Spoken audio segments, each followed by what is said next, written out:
now the United States Navy will honor him by scattering his ashes in the waters of Pearl Harbor.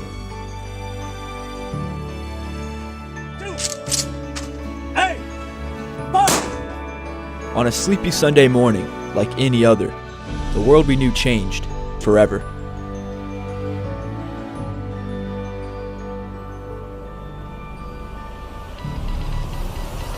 There was friction between the United States and Japan.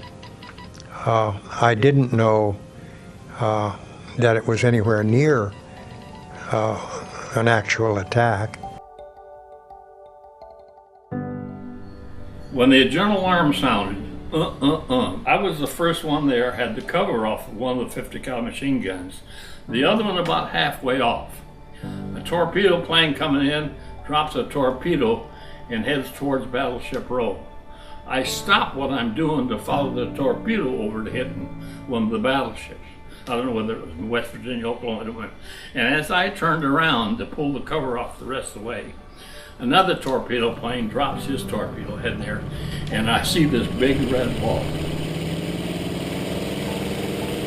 USS West Virginia took 6 torpedoes, then sunk into the mud of Pearl Harbor. USS Oklahoma was hit by numerous torpedoes and capsized in less than 12 minutes. Hundreds of men were trapped below decks. Some were trapped for more than 25 hours before being rescued. 429 lost their lives. Well, we were right next to the Arizona, and she was all tore up. It was awful, you know. And the only hit we got is, like I said, is that one of the bombs intended for the Arizona hit in between us and then knocked our propellers off. About 8:10 a.m., an armor-piercing bomb hit USS Arizona forward of the ammunition magazine. The explosion and fire killed over 1,000 crewmen. The repair ship Vestal was moored alongside the Arizona. The explosion and fireball burst 500 feet into the air, thrusting men on nearby ships in the air and snuffed out flames on the Vestal. Something was causing it to sink, and our captain had got blown over the side. He got back aboard, and the exec had passed the word to abandon ship. I was going to let it get deeper in the water.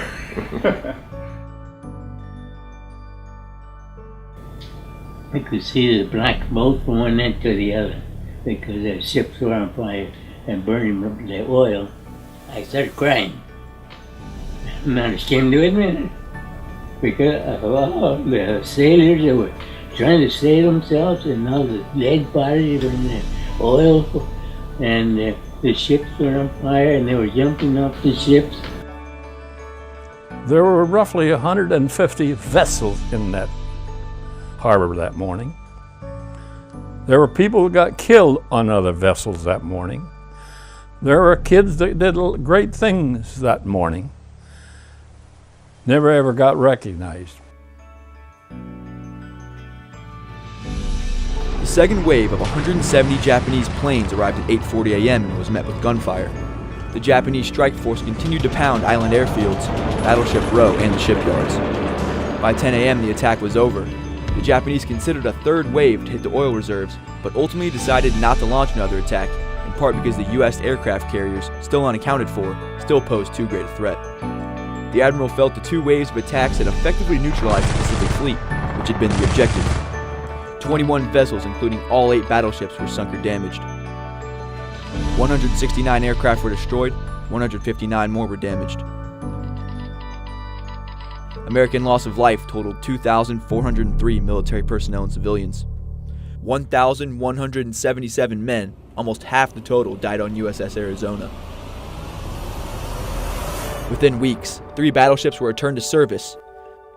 Eventually, all but 3 ships of those sunk or damaged were completely repaired and returned to duty. The attack united a nation behind a complete commitment to victory in World War II. 44 long months of war followed the attack on Pearl Harbor. Sea power determined the course of the struggle and its outcome. There was a decisive shift in naval warfare, from the dominance of the battleship to the emergence of the aircraft carrier and the submarine. Japanese forces had advanced through Southeast Asia, the Central Pacific, and the Western Pacific, where their advances were thwarted by U.S. Navy ships and aircraft in the battles of Coral Sea and Midway. Leading the way to victories on Japanese-occupied islands and ultimately to victory in the Pacific. During World War II and through the rest of the 20th century and into the 21st century, America grew into the preeminent world superpower with a desire to safeguard freedom and to answer the call when threatened. We will continue to remember those who gave their lives on December 7, 1941. Remember Pearl Harbor will always be a rallying cry for the U.S. Navy, a force whose core attributes of initiative, integrity, accountability, and toughness have withstood the ultimate test. That same heritage remains true today as it did on that infamous day, just as it did in 1775, to serve as America's ultimate away team, to project power, to protect American commercial and security interests, and when necessary, to land Marines on hostile shores, a strong Navy, a United States Navy that provides assurance, security, and stability around the globe.